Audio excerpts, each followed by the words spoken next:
ആമിൽ അൽ റസൂൽ അധ്യായം 11. ജൂതരല്ലാത്തവരും അള്ളാഹുവിൻ്റെ കലിമ കബൂലാക്കിയെന്ന് റസൂലുമാരും യഹൂദിയായിലുണ്ടായിരുന്ന ഇഖ്വാനീങ്ങളും കേട്ടു. അതിനാൽ സഫ്വാൻ ജെറുസലേമിൽ വന്നപ്പോൾ സുന്നത്ത് കർമ്മം ചെയ്യണമെന്ന് വാദിക്കുന്നവർ അവനെ എതിർത്തു.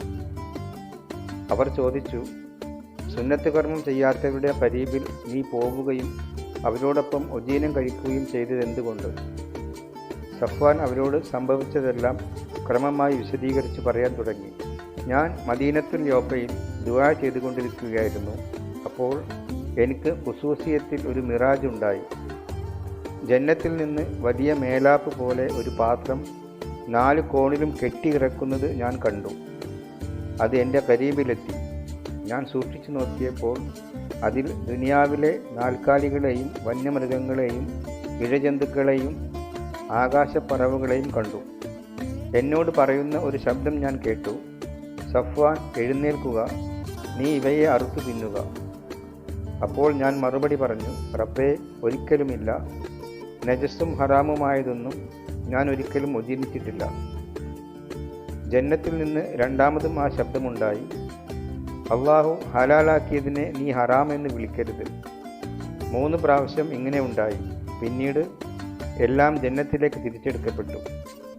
അപ്പോൾ തന്നെ കേസറിയയിൽ നിന്ന് എൻ്റെ കരീബിലേക്ക് അയച്ച 3 പേർ ഞങ്ങൾ പാർത്തിരുന്ന ബൈത്തിൻ്റെ മുമ്പിൽ വന്നു നിന്നിരുന്നു.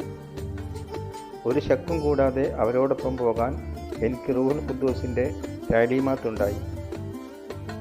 ഈ 6 അഹ്മാരും എൻ്റെ കൂടെ പോന്നു. ഞങ്ങൾ ആ ഇൻസാൻ്റെ ബൈത്തിൽ ചെന്നു. തൻ്റെ ബൈത്തിൽ ഒരു മലക്ക് നിൽക്കുന്നതായി അവൻ കണ്ടുവെന്നും, നീ ഓപ്പയിലേക്ക് ആളയച്ച് സഫ്വാൻ എന്ന് വിളിക്കുന്ന ശിമയോനെ വിളിപ്പിക്കുക, നീയും നിൻ്റെ അഹ്ൽ ബൈത്തുകാരും ഖിലാസിലാവാനുള്ള കാര്യങ്ങൾ അവൻ നിന്നോട് പറയും എന്ന് അറിയിച്ചുവെന്നും അവൻ പറഞ്ഞു. ഞാൻ അവരോട് കാര്യങ്ങൾ പറയാൻ തുടങ്ങിയപ്പോൾ മുമ്പ് നമ്മുടെ മേൽ വന്നതുപോലെ അവരുടെ മേലും റൂഹുൽ ഖുദ്ദൂസ് വന്നു. അപ്പോൾ ഞാൻ റബ്ബിൻ്റെ കലാം ഓർത്തു. യഹ്യ വെള്ളം കൊണ്ട് മഹ്മൂദിയ നൽകി, നിങ്ങൾക്കോ റൂഹുൽ ഖുദ്ദൂസിനാൽ മഹ്മൂദിയ ലഭിക്കും.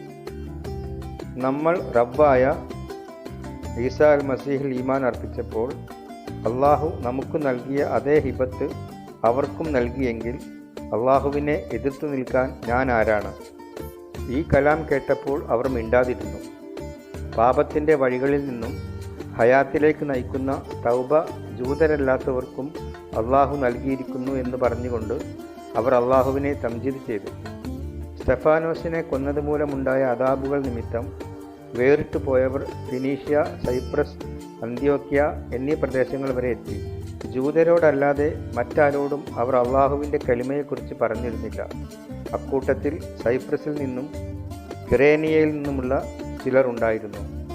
അവർ അന്ത്യോക്യയിൽ എത്തിയ ശേഷം യുനാനികളോടും റബ്ബായ ഈസയെക്കുറിച്ചുള്ള ഇഞ്ചീലിൻ്റെ വയല് പറഞ്ഞു. റബ്ബിൻ്റെ കൈ അവരോട് കൂടെ ഉണ്ടായിരുന്നു. ഈമാൻ അർപ്പിച്ച് ഏറെ പേർ റബ്ബിലേക്ക് തിരിഞ്ഞു. ഈ അഖ്ബാർ ജെറുസലേമിലെ മഹല്ല് കേട്ടപ്പോൾ അവർ ബർന്നബാസിനെ അന്ത്യോക്യയിലേക്ക് അയച്ചു.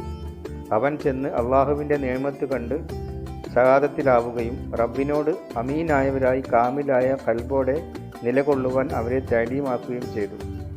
കാരണം ബർന്നബാസ് റൂഹുൽ ഖുദ്ദൂസിനാലും ഈമാനിനാലും നിറഞ്ഞ ഒരു സ്വാലിഹായ ഇൻസാനായിരുന്നു. ഏറെ ആളുകൾ റബ്ബിനോട് ചേർന്നു. ശൗലിനെ തിരഞ്ഞ് ബർന്നബാസ് തർസോസിലേക്ക് പോയി. അവനെ കണ്ടുമുട്ടിയപ്പോൾ അന്ത്യോക്യയിലേക്ക് കൂട്ടിക്കൊണ്ടുപോന്നു.